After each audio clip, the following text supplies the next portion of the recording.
Today from the Global Lane, election upsets in Britain and France. Voters take an unexpected left turn. Is it an omen for America? The one thing that we all need to be concerned about is how the heck did these people get so good at winning elections? Millions of illegal immigrants crossing the U.S. border. Now they're registering to vote, and states aren't verifying their citizenship. It is an absolute recipe for disaster. This is still something that we can solve before November, but we've got to act fast.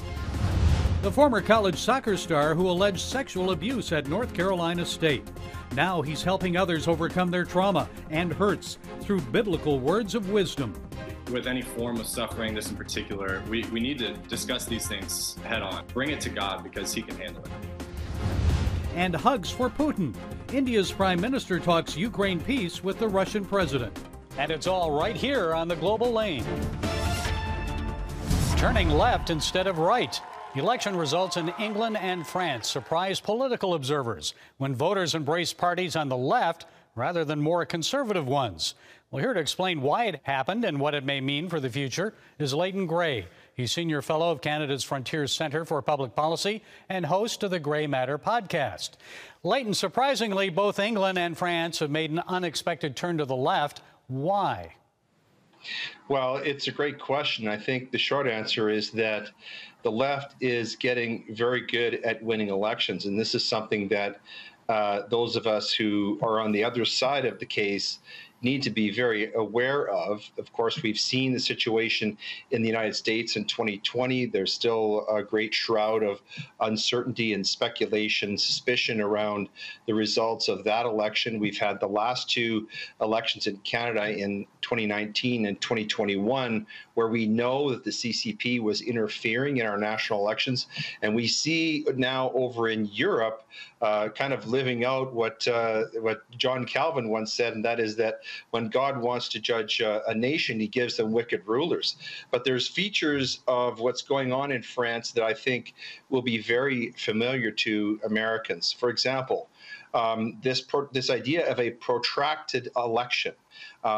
We had Ms. Le Pen. It looked like she was going to win a victory. Even now, the French are stuck with a government that, by most reports, about 70% of the French do not support. But we have this protracted election where it looked like she was going to win. We have rioting in the streets. This leftist coalition reorganizes itself under the direction of Mr. Macron, who we know is under the direction of the globalists. And lo and behold, much like in 2020, when 600,000 votes showed up for Mr. Biden overnight, when it looked like Mr. Trump was going to win, we have the turning to the left. And then the other thing that's really concerning about the French election, which just came out on Tuesday, is they're taking a page out of the Democrats' book in terms of lawfare. It seems that Ms. Le Pen now is going to be subjected to a preliminary investigation into suspicions of illicit financing. And they're calling her a far-right French leader. Of course, she's nothing of the kind. She's a conservative. But this is over some financing implications, allegations from 2022. And she's not the only one in France who's going to be subjected to this sort of lawfare. So not only is the left sort of stolen an election in France and the people are stuck with the government that they don't want, now they're going to take out their political opponents by trumping up these, pardon the pun, trumping up these allegations. And then when you look at what's happening in England, you have there a government that strangely wins a record majority of seats in their House of Commons, 2/3 of them, in fact, but with only 1/3 of the popular vote. Well, how does this happen? We wonder at this, and the British people are wondering aloud about this too. So how is the left able to do this? How is it that they become so adept at winning elections? Because they're winning a lot, and of course, the biggest one is coming up in November in the United States, because anyone who understands what's going on in the world should know and appreciate that it's the broad shoulders of the United States. It's sort of the bulwark that's holding back this tide of communism and globalism. Trump and that Project 2025 I see as not only the American, but the global solution, the global answer to globalism, if you will, leftism, that's sort of overrun Europe and is largely taken over Canada.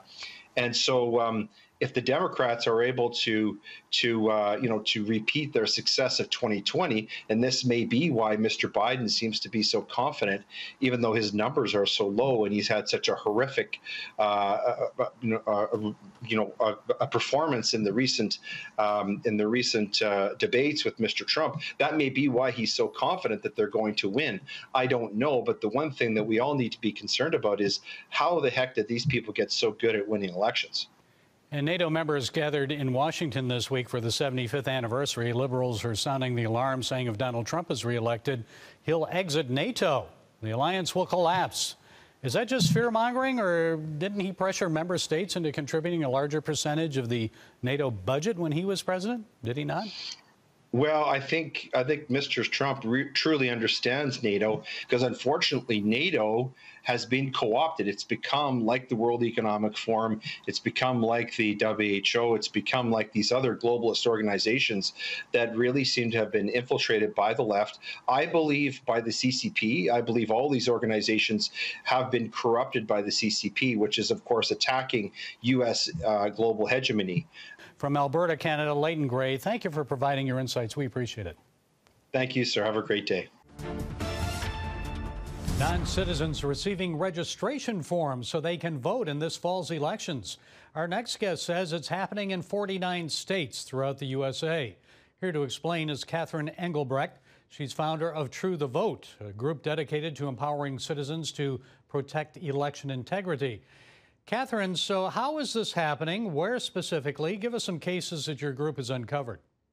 Sure. Well, and I'll just start by saying that the 49 states, I think, is a observation, because that's now been published by several outlets that are saying that in states across the country, on welfare applications, Medicare applications, Medicaid applications, they're being given to non-citizens. But I would submit to you that it's everywhere, because it's a national standard. And to answer your question, here's how we got here.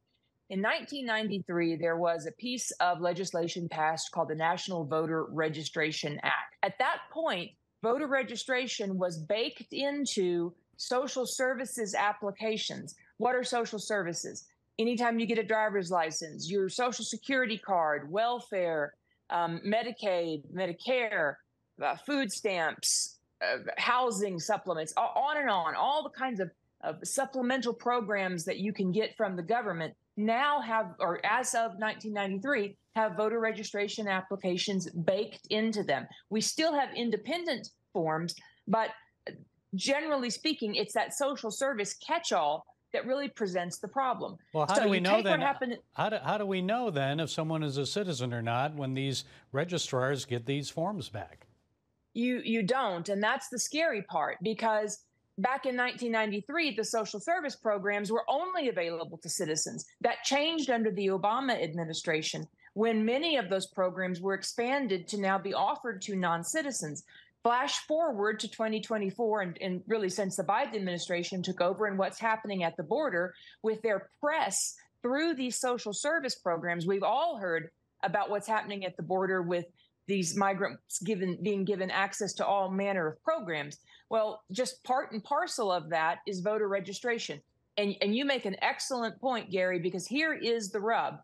When those applications split off and voter registration goes to the states, states do not have complementary data to be able to verify the citizenship of the applicant. And the federal government doesn't require it. So it is an absolute recipe for disaster. States can request the data from DHS, petition for the data, but they must be doing that. It's one of the reasons that True the Vote has put up the call to action with our 611 project to get people involved in calling their representatives, because this is still something that we can solve before November, but we've got to act fast. At least 7 states prohibit in their constitutions non-citizens from voting. So the question then would be, why shouldn't non-citizens be allowed to vote? Well, I mean, you know, it's written out into the U.S. Constitution that only citizens should be able to cast the vote, where Where the federal government has failed, though, is in requiring that citizenship be proven for both voter registration, but also for most of the programs that they are now eligible for. What's the danger, Catherine? What's the danger of having non-citizens voting? Oh, my word. I mean, you know, you will dilute the vote of an American citizen's vote, an American citizen who's vested into this country, paying taxes and concerned about the future. What we're seeing happen at the border, make no mistake, these people are being used as political pawns. This is not about creating an immigration, utopia. This is about using and grooming a block of voters that they are keeping in very tight control, with the expectation, I believe, because based on everything that we are seeing, we have people embedded at the border, and that we are seeing and hearing, and we've all seen it and heard it on social media, and it's true. They are expecting to vote for Biden, and it is engineered chaos, but across this 1,000-front war that we face in elections, it is one that can still be addressed if states are given access to the data they need to prove it up against their voter rolls. Yeah, they're expected to vote for Biden if he's on the ballot, but there's question about that. So on to another issue. There's some indication that the U.S. Postal Service won't be able to handle all those mail-in ballots this election coming up in November. So what have you discovered on that front? Well, it's like I say, you reap what you sow. And we saw it first in 2020, where I actually put out a sort of mini documentary in the summer of 2020. And I very subtly titled it "The Most Important Video You Will Watch This Year." And back in 2020. And I said, this is what's going to happen.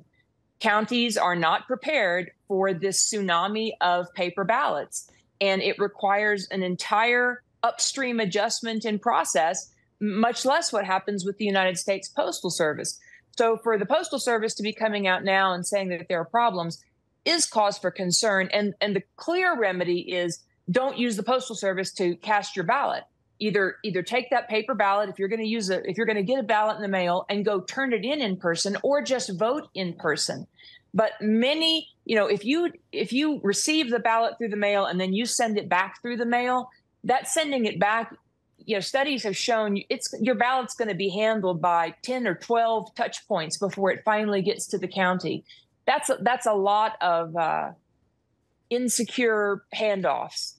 So the best practice is to just either turn it in person or vote in person and eliminate the problem entirely. Yeah, whatever happened to single-day voting and in person, right? Paper ballots in person. That's exactly right. Okay. We have to get back to it.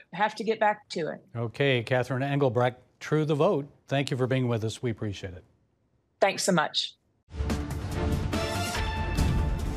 1 out of 5 women are sexually assaulted while in college. Although the statistic is alarming, here's another one few people know about. 1 in 16 men also experience sexual assault while in college. According to the National Sexual Violence Resource Center, only about 5% of the sexual assaults or rapes against women in college are reported to police. And sexually abused men rarely report or talk about sexual crimes committed against them. However, our next guest did come forward. Former Division I soccer player Ben Locke alleges that he was a victim of sexual grooming by the former director of sports medicine when he attended North Carolina State University. His lawsuit is still pending. Ben says he experienced emotional trauma, depression, physical injury, and his dream of being a professional soccer player slipped away. He's written a book to encourage others who've also suffered sexual abuse, trauma, and disappointments in life. The book is Our Suffering, Lord Be Near.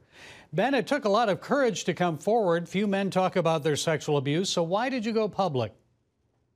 Yeah, first of all, I appreciate you having me on the show. The reason I came forward really is found in the question that you asked. It's hardly something that men are willing and able to speak about and be vulnerable about, and so it felt like an important time, culturally an important moment, and most especially an important topic to really confront head on. And I think, especially with any form of suffering, this in particular, we need to discuss these things head on. Well, you wrote a book to encourage others, and it reminds me of the book of Psalms with a little bit of Job mixed in.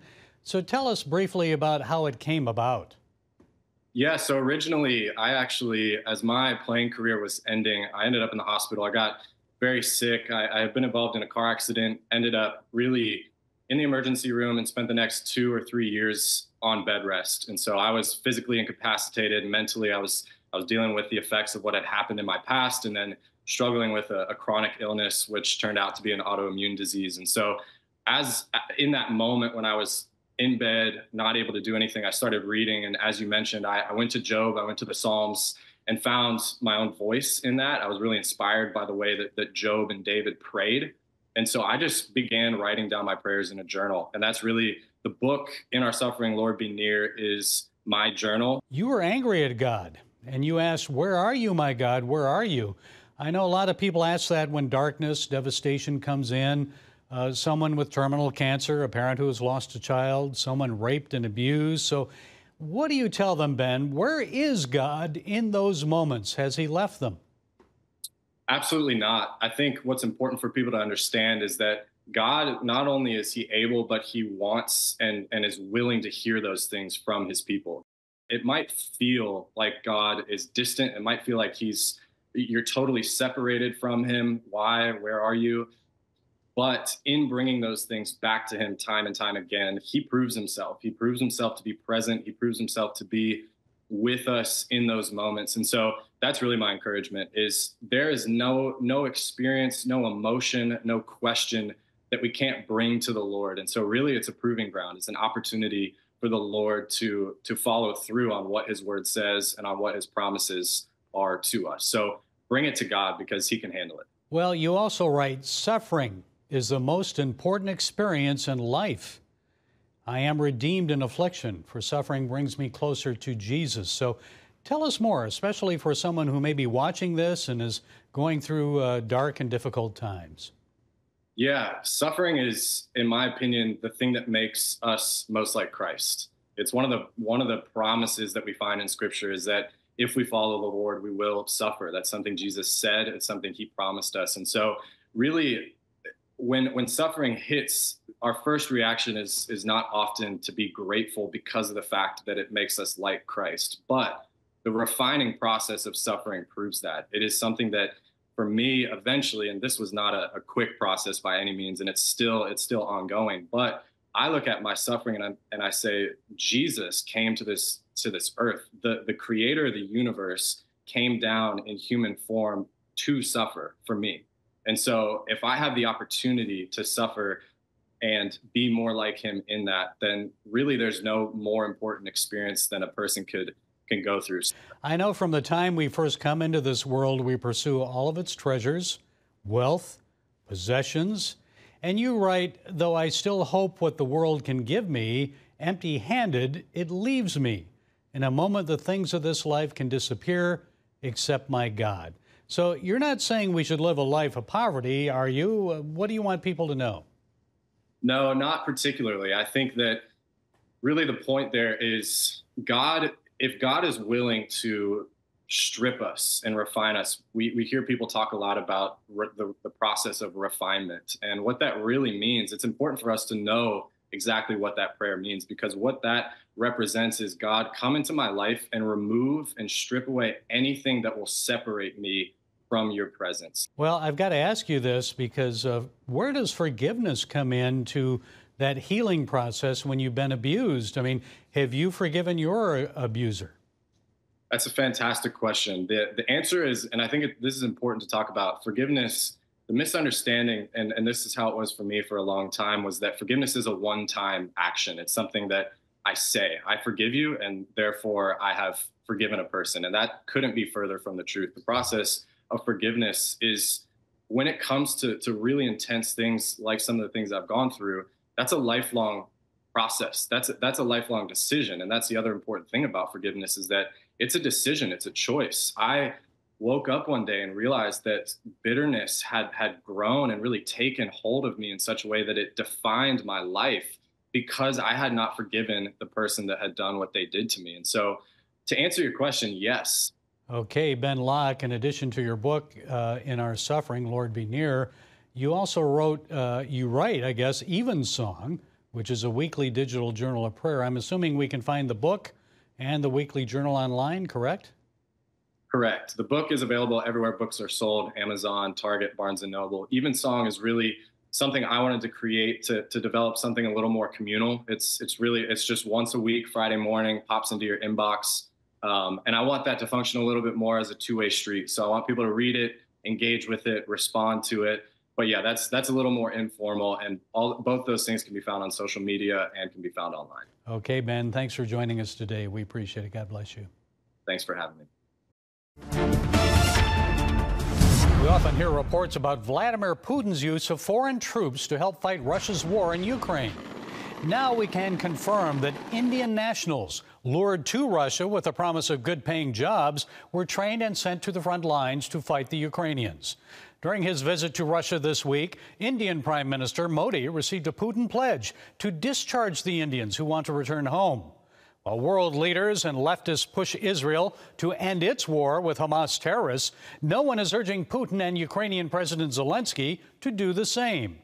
Putin says Zelensky will not accept a ceasefire because that would mean martial law would come to an end. An end to martial law in Ukraine would lead to new elections. Elections, Putin insists, would be lost by the current Ukrainian leadership.